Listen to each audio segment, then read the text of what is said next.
নমস্কার, আমি পারমিতা। আপনারা দেখছেন পারমিতার পাকঘর। প্রথমে হাফসটা জ্বালিয়ে নেবার পরে আমি এখানে দিয়ে দিচ্ছি প্রায় 1 লিটার মতন দুধ।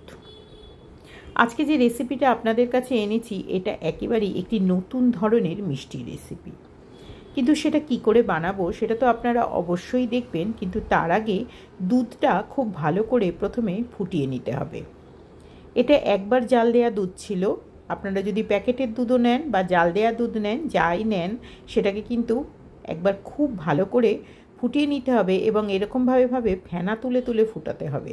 তাতে করে কী হবে, দুধের যে দানাগুলো থাকে সেগুলো কিন্তু ফাটে। আর যে কোনো মিষ্টি বানাতে গেলে দুধকে না ফাটালে মিষ্টি কিন্তু নরম হয় না। এরকম ছোট ছোট টিপস ও ট্রিক্স কিন্তু আমি দিয়েই থাকি। এবার দুধের মধ্যে একটু তেজপাতা দিয়ে আবার ফুটতে দিলাম। দেখলেন একটা রাঙা আলুটা কুড়ে আমি একটা বাটির মধ্যে রেখেছিলাম। এবার সেই রাঙা আলুটা আমি ভালো করে ধুয়ে দুধের মধ্যে দিয়ে দিচ্ছি। এই তেজপাতা এবং রাঙা আলু খুব ভালো করে সেদ্ধ করতে হবে। যতক্ষণ না রাঙা আলু সেদ্ধ হবে ততক্ষণ কিন্তু কোনো রকম নুন বা চিনি কিছুই কিন্তু মেশানো যাবে না। তাই এটাকে প্রায় 10 মিনিট মতন আমি ঢাকা দিয়ে, দেখুন একদম সর ফেলা মতন করে, ঠিক যেন মনে হচ্ছে রাবড়ি, সেরকমভাবে এটাকে ভালো করে আমি ফুটিয়ে নিলাম। ফুটিয়ে নেওয়ার পরে দেখুন রাঙা আলু একদম সেদ্ধ হয়ে গেছে, প্রায় 15 মিনিট সময় লাগলো। এবারে আমি দেব এর মধ্যে হাফ বাটি চিনি আর তার সাথে দিচ্ছি এলাচ পাউডার। এখানে হাফ বাটি মানে 6 টেবিল চামচ চিনি এবং 1 টেবিল চামচ মতন এলাচ পাউডার। এলাচ পাউডারের কিন্তু একটা স্ট্রং গন্ধের দরকার আছে।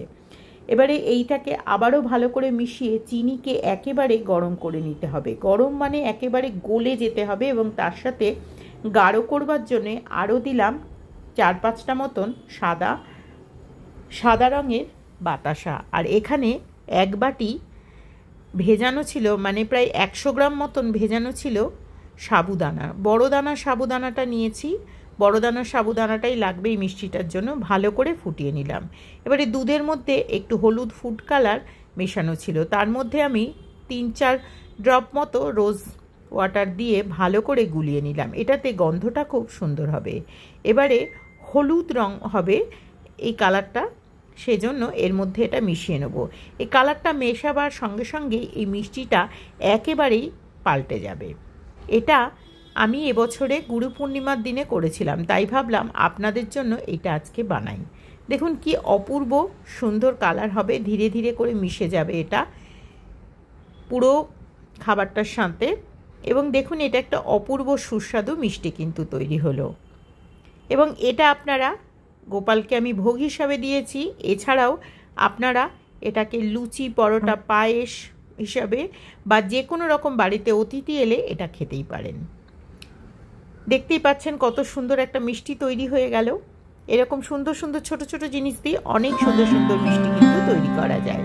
তাহলে কেমন লাগলো আজকে আমার এই গাঢ় পায়েসের রেসিপি অবশ্যই আপনারা কমেন্ট করে জানাবেন।